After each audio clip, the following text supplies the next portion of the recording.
Cybernetic C3s of virtual worlds. One of the things that I think about in terms of history of media, there's a way in which we haven't had this kind of both disruptive and in-depth real-time communication lines since the telephone, effectively. And I'm including MMOs in that. There's a lot that's happened on the internet that's been hugely important, but it's been primarily asynchronous. And we come closer and closer to the synchronous. IMing obviously is effectively real-time. Email kind of more or less can be real-time. But here we're starting to have platforms that are truly based upon synchronous communication. More contemporary. They got to know each other bit by bit. They met first as avatars, and then they meet in a Skype forum, and then they send each other pictures and poems, and then they meet, and then they end up dating. And I feel like this is much, I mean, of course, you meet people, you don't like them, but this is much more I think that standard. both times are realistic, because sometimes, for example, in real life you're pretty shy, but in the game you are a raid leader, and then there's the guild meeting, and they say, oh my god, this guy was my commander at the raid. But I think that there is also the third type, that even people that do a lot of raids for years with the same people, and they don't talk about the real life. It's a small percentage though, but I think that even this form is still existing.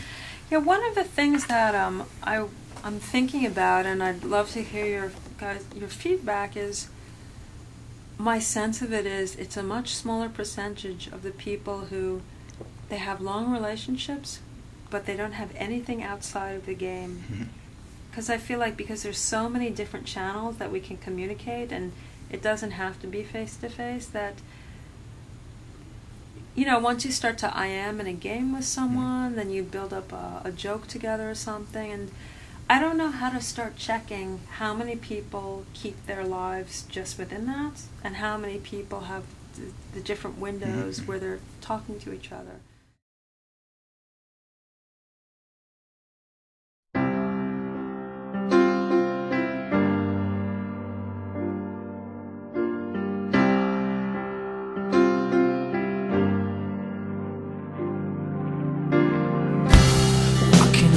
Now that you're gone,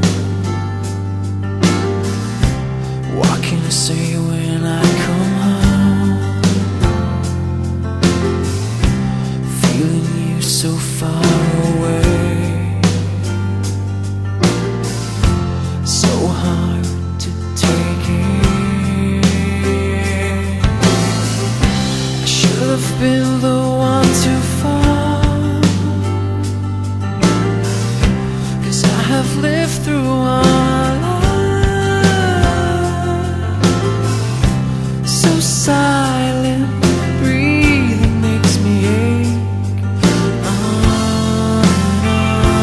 I've seen this coming all my life. I can see the things that I don't wanna be without.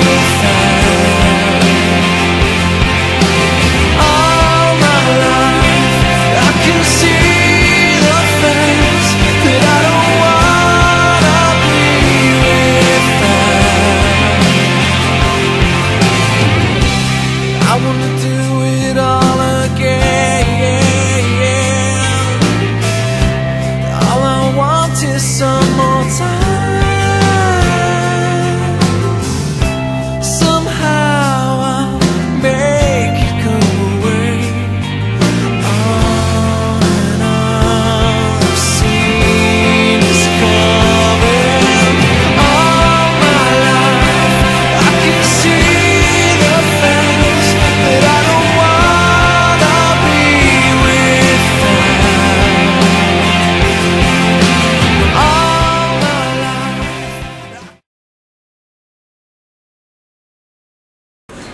It's not really that new an idea. A lot of people are attempting it in different ways, so I'll give you sort of a unique perspective. In 1986, I went through a friend, I went to the chairman of the Coca-Cola company, the largest beverage company in the world.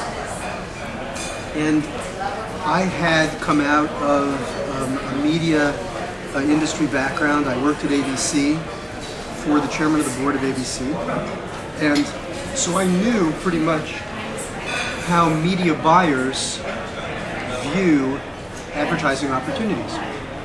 It all has to do with calculations in terms of the numbers of impressions. So I worked out the numbers of impressions, and at the time we had just finished a game called Gridiron, which was the precursor to what would later become a rewritten Gridiron, which became John Madden Football, but that's a different story. We were creating something called Wayne Gretzky Hockey, and it was going to be the first physics-based hockey game. And I went to Coca-Cola and I said, I have an interesting idea. Now remember, this is 1986. Why don't we do a deal where you pay my company on the basis of impressions much lower than you're used to paying in standard television media, and I will superimpose a Coca-Cola sign against the backboards in the hockey rink. Very standard. If you've been to a hockey game, it's where they are. Yeah. In fact, that lends a certain amount of the credibility to it, right? It even makes the game more realistic when you have real advertising. Absolutely. So now I was going to put in advertising logos anyway, except I was going to make them up because I wanted to make it more realistic. But then I thought, wow, why don't I do this with real corporations in a virtual world? I started calculating the number of impressions over the average estimate number of games. By the time, now remember that in a hockey game, you get to see the backboards in an inordinate amount of time. Because the camera, even in a three-dimensional space camera, you control the angle plus and minus about 5 degrees. So even when you're doing this, you're always focused pretty much on the backgrounds. Now, even though there's a foreground, midground, and background component, the midground is always the board. The number of impressions, by the time I worked it out across, I think we were going to estimate about 100,000 games, which was pretty good at the time, but Gridiron did very large numbers.